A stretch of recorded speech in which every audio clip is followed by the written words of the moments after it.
வணக்கம் எல்லாருக்கும் வணக்கம். ஸோ தயவு செஞ்சு சேனலை வந்து சப்ஸ்கிரைப் பண்ணுங்கள், மறக்காமல் லைக் பண்ணுங்கள், கமெண்ட் பண்ணுங்கள். இன்றைக்கி பார்க்க போகிற விமர்சனம் மகாராஜா.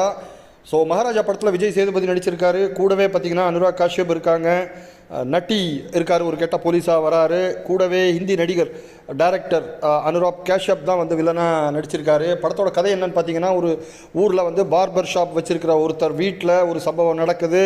அந்த சம்பவத்துக்காக அவர் போலீஸ் ஸ்டேஷனுக்கு கம்ப்ளைண்ட் கொடுக்க வராரு. அவர் என்ன கம்ப்ளைண்ட் கொடுக்க வராருன்னா, வீட்டில் வந்து லக்ஷ்மியை காணோங்கிறாரு. அப்புறம் லக்ஷ்மி யாருன்னு பார்த்தா அது ஒரு குப்பை தொட்டி அப்படின்றாங்க. ஸோ அதிலிருந்து ஆரம்பிக்கிற படம் மிக அட்டகாசமாக, எல்லாருமே பிரமாதமாக நடிச்சிருக்காங்க. படத்தோட டைரக்டர் பார்த்திங்கன்னா, இதுக்கு முன்னாடி குரங்கு பொம்மை அப்படின்னு அழகான படத்தை இயக்குன அதே டைரக்டர் தான். படத்தோட கதையை சொன்னால் உங்களுக்கு வந்து நிச்சயமாக ஸ்பாய்லர் ஆகிடும். ஸோ இதெல்லாம் நிச்சயமாக வந்து நீங்கள் தேட்டரில் போய் பார்க்க வேண்டிய படம். அட்டகாசமான நடிப்பு, ஆக்ஷன் சீக்வன்ஸ் எல்லாமே பரபரப்பாக இருக்குது. மறக்காமல் பாருங்கள், பார்த்துட்டு உங்கள் கருத்தையும் சொல்லுங்கள்.